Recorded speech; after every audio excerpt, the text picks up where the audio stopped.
শুক্রবার ছুটি পেলে আমরা কি করি রুমে থাকলে সেটাই শেয়ার করব।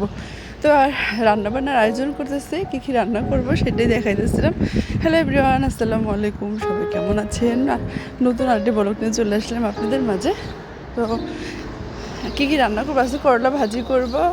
আর রসুন, এই দেশ থেকে রসুন নিয়ে গেছিলাম ছোট ছোট, তো এটা ছাড়ানোর জন্য আমি পানিতে ভেজা রাখছিলাম।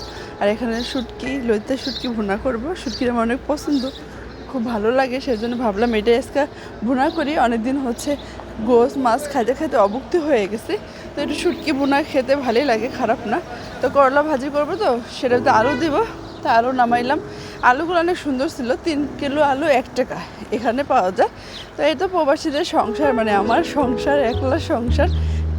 মানে কী রান্নাবান্না করবো তো সেটাই শেয়ার করবো। আর আমি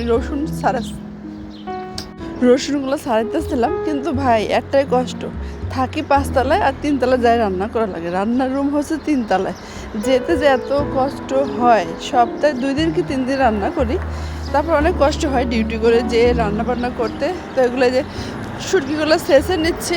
আর আমার ব্যাকগ্রাউন্ড একটু সাউন্ড হয়ে যাচ্ছে, কেউ কিছু মনে করবেন না। এই তো আমার কুটা বাসা শেষ, এখন আমি যাবো রান্না করতে। দেখাচ্ছিলাম এটা শুটকিরা রসুন পেঁয়াজ কুচি, টমেটো কুচি, আর এটা কোম্পানি মুরগি দিচ্ছে, এটা আমি ভাজবো নিয়ে। আর করলা ভাজি করব। তাই তো রান্না। আর পাশের বেডে এটা আপু এই যে জালি কুমড়া কাটতেছিল, আমি সেটা মানে একটু ক্যামেরা বন্দি করে রাখলাম।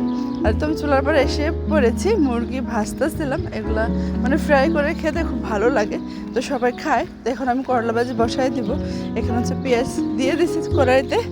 আর একে সব একটা চুলা তো রান্না করবো, সিরিয়াল ধরে রান্না করতে হয়।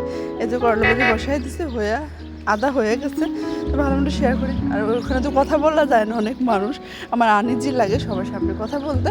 তো এখন ভয়েস ওভার দিচ্ছি তাই একটু গাড়ির শব্দ হইতেছে, একটু অ্যাভয়েড করবেন সবাই, কিছু মনে করবেন না, একটু ম্যানেজ করে নেবেন।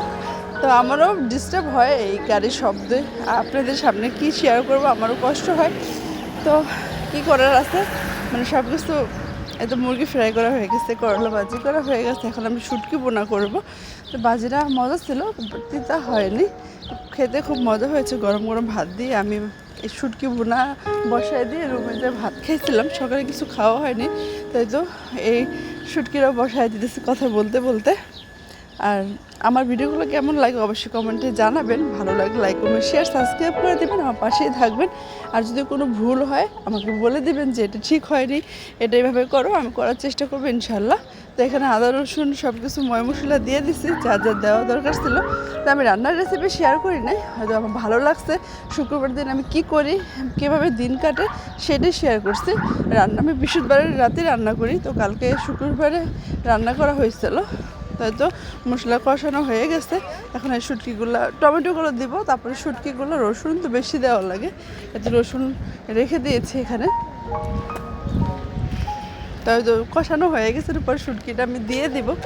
তো রান্নাবান্না সবাই মানে যে যার মতন আর কি, একসাথে খাওয়া দাওয়া করি, ভালো লাগে। রুমমেটগুলো অনেক ভালো লেগেছে এখানে। মানে প্রথম আসার পর ভালো লাগেনি, এখন মিশতে মিশতে ভালো লাগে। তো ওই কড়াইটা ছোটো হয়েছিল, তা চেঞ্জ করে বড়টা দিছি। তাই তো আমি এখন রুমে যাব, সব কিছু নিয়ে রান্নাবান্না। আর শুটকি ভুনা হয়ে গেছে, ফাইনালি রুমে নিয়ে এসেছি। তো ভিডিওটা কেমন হয়েছে সবাই বলবেন। ভালো থাকেন, সুস্থ থাকেন। আজকে এই পর্যন্ত, আল্লাহ হাফেজ।